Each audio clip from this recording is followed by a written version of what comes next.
Hello छात्र छात्रीসকল आशा करो সকলোৱে ভালে আছে। আজিৰ ভিডিঅ টপিকটো তোমালোকে অলৰেডি গম পোৱা যিসকল ছাত্ৰ ছাত্ৰীয়ে জিএনএম পঢ়িম বুলি ভাবি আছে বা যিসকল ছাত্ৰ ছাত্ৰী আগতে এইচএস পাস কৰিছে বা এবাৰ যিসকলে দিছে সেইসকল ছাত্ৰ ছাত্ৰী যিমানখিনি ছাত্ৰ ছাত্ৰীয়ে ভাবিছে যে আমি জিএনএম কোৰ্সটো পঢ়িম এটো প্ৰাইভেটে হওক বা চৰকাৰীভাৱে হওক।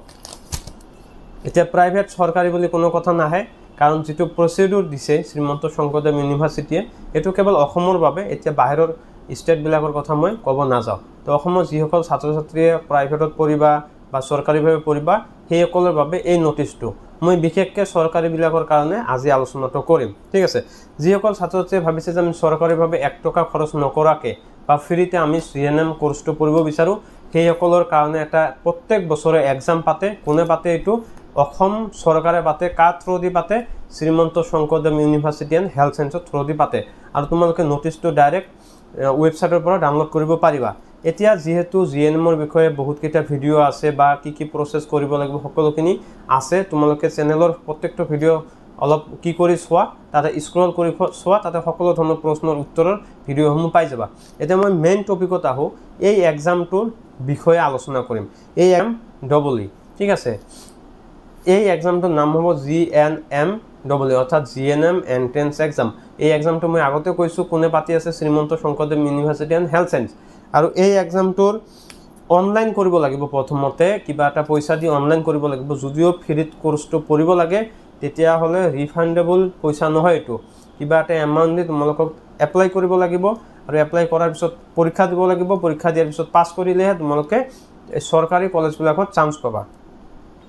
তো প্ৰথমতে মই কৈ দি আছো অনলাইন ডেট কেতিয়া অনলাইন ডেট পাক্কা অৰ্থাৎ পুৰা 1 মাহ থাকিব। ঠিক আছে, অনলাইন ডেটটো আপনাৰ 10/5/2024 পৰা 10/6/2024 লৈকে চলি থাকিব। কিন্তু তোমালোকে এইটো ভুল নকৰিবা, লেট নকৰিবা। তোমালোকে লেট কৰিলে পিছত সাৰ্ভাৰৰ বহুত প্ৰবলেম হয়। তো তোমালোকে যিমান সোনকালে পাৰা এপ্লাইটো কৰি লোৱা আৰু এপ্লাই কৰাৰ কাৰণে ফুল প্ৰচিডিউৰটো মই এটা এটাকে জনাই দিম। এতিয়া এক্সামটো কেতিয়া হ'ব? তোমালোকে যেহেতু 6 মাহলৈকে অনলাইনটো চলিব, 7 মাহৰ 14 তাৰিখে এক্সামটো হ'ব অৰ্থাৎ 14/7/2024 ৰবিবাৰে তোমালোকৰ এক্সামটো হ'ব। আৰু এই এক্সামটো কেই ঘণ্টা হ'ব, কেইটা প্ৰশ্ন হ'ব, কি আছে সকলোখিনি এই ভিডিওটোত পাই যাবা। যিসকলৰ কনফিউজ আছে সকলোখিনি কনফিউজ ইয়াতে দূৰ হ'ব। এতিয়া কথা হ'ল এই এক্সামটো নানান ধৰণৰ অসমৰ নানান ডিস্ট্ৰিক্টৰ পৰা ছাত্ৰ ছাত্ৰীয়ে দিম বুলি ভাবি আছে। যিসকল কোন ডিস্ট্ৰিক্টৰ পৰা চাই আছা নিশ্চয় কমেন্ট কৰি জনাবা, তেতিয়া মই ভিডিওসমূহ বনাওঁতে সুবিধা হয়। এতিয়া হ'ল 1, 2, 3, 4, 5, 6, 7, 8, 9টা ডিস্ট্ৰিক্টত এই এক্সামটো পাতিব। আৰু কাৰ ডিস্ট্ৰিক্টত এইটো পাতিব কমেন্ট কৰি জনাবা। প্ৰথমতে হ'ল গুৱাহাটী, যেটো গুৱাহাটী চহৰ, গুৱাহাটীতে তোমালোকৰ এই এক্সামটো পাতিব। এটা ক'ত পাতিব তেওঁলোকে এইটো জনাই দিব।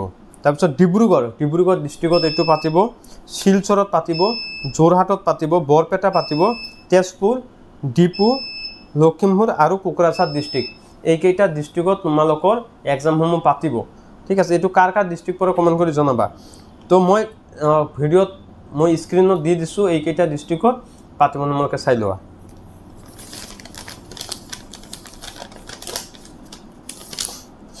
এতিয়া মই আগতে যে ক'লো যে এপ্লাই কৰিবৰ কাৰণে কিবা এটা পইচা পেড কৰিব লাগিব, যেটো পইচা নন ৰিফান্ডেবল অৰ্থাৎ তোমালোকে এইটো পইচা ৰিটাৰ্ণ নোপোৱা। যদি পাছ কৰা তো পাছ ভালে, যদি পাছ কৰিব নোৱাৰা তেতিয়াহ'লে এই পইচাটো তোমালোকে ৰিটাৰ্ণ কেতিয়াও নোপোৱা। এইটো জেনেৰেল কাষ্টৰ কাৰণে। আপোনালোকে সকলো কাষ্টটো বুজি পায়, যেনেকুৱা জেনেৰেল কাষ্ট থাকে, ওবিসি থাকে, এমওবিসি থাকে, এসসি থাকে, এসটি থাকে আৰু বিকলাংগ অৰ্থাৎ দিব্যাংগ যেটো আছে, যিসকলৰ কিবা বিকলাংগটো হেণ্ডিকেপ অৰ্থাৎ তোমালোকে বুজি পাইছে, সেইসকলৰ কাৰণে ফিজটো অলপ বেলেগ। যিসকল জেনেৰেল কাষ্টৰ ছাত্ৰ ছাত্ৰী হয় তেওঁলোকে এই এপ্লাইটো কৰিব হ'লে 1500 টকা এটা চৰকাৰক দিব লাগিব অৰ্থাৎ শ্ৰীমন্ত শংকৰদেৱ ইউনিভাৰ্চিটিৰ এপ্লাই ফিটো দিব লাগিব। আৰু যেনেকুৱা এসসি, এসটি, ইডব্লিউএছ, এমওবিসি, বিদ্যায়ং অৰ্থাৎ হেণ্ডিকেপ বা বিকলাংগ সেইসকলৰ কাৰণে এইটো 300 টকা লেছ আছে অৰ্থাৎ 1200 টকা। ঠিক আছে, তো এডমিট কাৰ্ড কেতিয়া পাবা? তোমালোকে অনলাইন কৰিলা, তাৰপিছত তোমালোকে প্ৰথমতে এডমিট কাৰ্ড পাবা, তাৰপিছতহে তোমালোকে এক্সামটো দিব পাৰিবা। এডমিট কাৰ্ড তোমালোকে অনলাইনত মোৰ ভিডিঅ'ত বা মোৰ হোৱাটছএপ গ্ৰুপত জইন হৈ থাকিলে তাতে এডমিট কাৰ্ডৰ লিংক দি দিম, তাৰ পৰা তোমালোকে ডাউনলোড কৰি ল'বা। এইটো 7 মাহৰ 1 তাৰিখে তোমালোকে এডমিট কাৰ্ডটো পাবা অৰ্থাৎ 10/5/2024 পৰা 10/6/2024 লৈকে এপ্লাই চলিব। আৰু তোমালোকে 7 মাহৰ প্ৰথম দিনতে তোমালোকে এডমিটটো পাবা আৰু 14 তাৰিখত তোমালোকৰ এক্সামটো হ'ব অৰ্থাৎ 1500 টকা হ'ব জেনেৰেল কাষ্টৰ বাবে আৰু বাকি কাষ্টৰ বাবে 1200 টকা আৰু কোন কোন ডিস্ট্ৰিক্টত হ'ব মই দি দিছো এতিয়া কথা হ'ল সাবজেক্ট কি আহিব এইবাৰ যিমান টান কৰি দিছে তাতকৈ সিমানো বেছি সহজ কৰি দিছে যাতে অসমৰ ছাত্ৰ ছাত্ৰীয়ে ফ্ৰীতে এই কোৰ্সটো পঢ়িব পাৰে অৰ্থাৎ যোৱা বছৰ বা তাৰ আগৰ বছৰসমূহ বহুত কেইটা সাবজেক্টৰ পৰা প্ৰশ্নসমূহ আহিছিল এই কাৰণে বহুত ছাত্ৰ ছাত্ৰী পোৱা নাই তো এইবাৰ হেতু নাই এইবাৰ ইউনিভাৰ্সিটি বহুত হেল্প কৰি দিছে ছাত্ৰ ছাত্ৰীৰ ভালৰ কাৰণে বহুতখিনি কৰিছে অৰ্থাৎ subject English maths general science English maths আৰু জেনাৰেল সায়েন্স এই তিনটাৰ পৰা তোমালোকৰ প্ৰশ্নসমূহ আহিব তাৰে মাজত দুটা এটা ব্লেক আহিব পাৰে এটো ব্লেক কথা ঠিক আছে এই তিনটা সাবজেক্ট পঢ়িলে তোমালোকে আৰামসে পাস কৰিব পাৰিবা আৰু কোনটো ক্লাছৰ পৰা প্ৰশ্নসমূহ 10th ক্লাছৰ পৰা প্ৰশ্নসমূহ কাটিব তোমালোকে নোটিছটোত লিখা আছে তোমালোকে নোটিছটো চাই লবা 10th স্ট্যান্ডাৰ্ডৰ পৰা প্ৰশ্নসমূহ কাটিব কি ইংলিশ ম্যাথছ জেনাৰেল সায়েন্স এটা ইংলিশত তোমালোকে কি পঢ়িবা ইংলিশত তোমালোকে কেৱল গ্ৰামাৰখিনি পঢ়িবা গ্ৰামাৰখিনি পঢ়িলে তোমালোকৰ কমন পঢ়িব তাৰপিছত জেনাৰেল সায়েন্সত কি পঢ়িবা যিবিলাক আমি সচৰাচৰ ইউজ কৰো যিবিলাক আমি জেনাৰেল নলেজ আমাৰ আছে যে সায়েন্স বস্তুটো কি বিজ্ঞান কি ৰিলেটিভ আমাৰ দৈনন্দিন জীৱনত যিমানখিনি ৰিলেটেড হয় এইখিনি পঢ়িলে হ'ব আৰু ম্যাথছতো তোমালোকে জানাই ম্যাথছৰ A to Z যেনেকুৱা ফৰ্মুলাসমূহ বা মৌলিক সংখ্যা যৌগিক সংখ্যা পূৰ্ণ সংখ্যা এইবিলাক বস্তু জানিলে হ'ব যিমান ভালকে পঢ়িবা সিমান ভাল ৰিজাল্ট হ'ব এতিয়া 100টা প্ৰশ্ন হ'ব MCQ টাইপৰ কেইটা প্ৰশ্ন হ'ব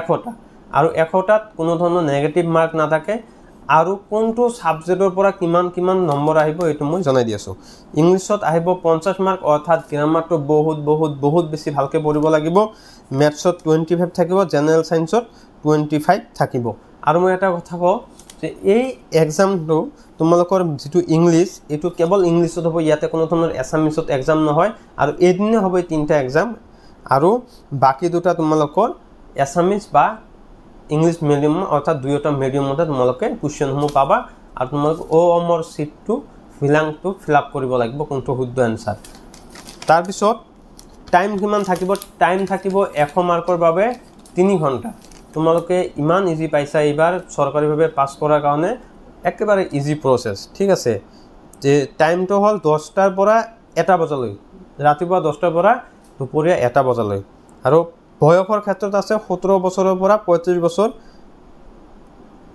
আৰু এটা সবতকে ভাল খবৰ এবাৰ তোমালোকে 40% হলেও তোমালোকে এইটো এক্সাম দিব পাৰিবা অৰ্থাৎ ইংলিশৰ কোনো কথা উল্লেখ কৰা নাই তোমালোকে ইংলিশক লৈ যদি 40% পোৱা হায়াৰ সেকেন্ডাৰী তোমালোকে এইটো এক্সাম দিব পাৰিবা আৰু টোটাল সিট 820টা আছে তো আজিৰ ভিডিও এইখিনিতে তথাপি তাৰ আগতে কিছুমান আলোচনা আমি কৰি লও তোমালোকে মোৰ চেনেলটো যিসকলে সাবস্ক্ৰাইব কৰা নাই সাবস্ক্ৰাইব কৰি ৰাখিবা আৰু আমাৰ হোৱাটসঅ্যাপ গ্ৰুপত যদি জয়েন হ'ব বিচৰা ডেসক্ৰিপচনত লিংক আছে তাতে ক্লিক কৰা আমাৰ এটা গ্ৰুপ অলৰেডি ফুল হৈছে so second group target GNM কিবা আছে তাতে তোমালোকে জয়েন হ'বা তাতে আপডেটসমূহ পাই যাবা আৰু মোৰ ভিডিওসমূহ চালে তোমালোকে নিশ্চয় এটাকে শেয়াৰ কৰিবা কাৰণ তোমালোকৰ নিচিনা বহুত ছাত্ৰ ছাত্ৰী তেনেকুৱা এটা ভিডিওৰ অপেক্ষাত থাকে তো থ্যাংক ইউ এভৰিওয়ান বাই বাই আশা কৰো সকলোৱে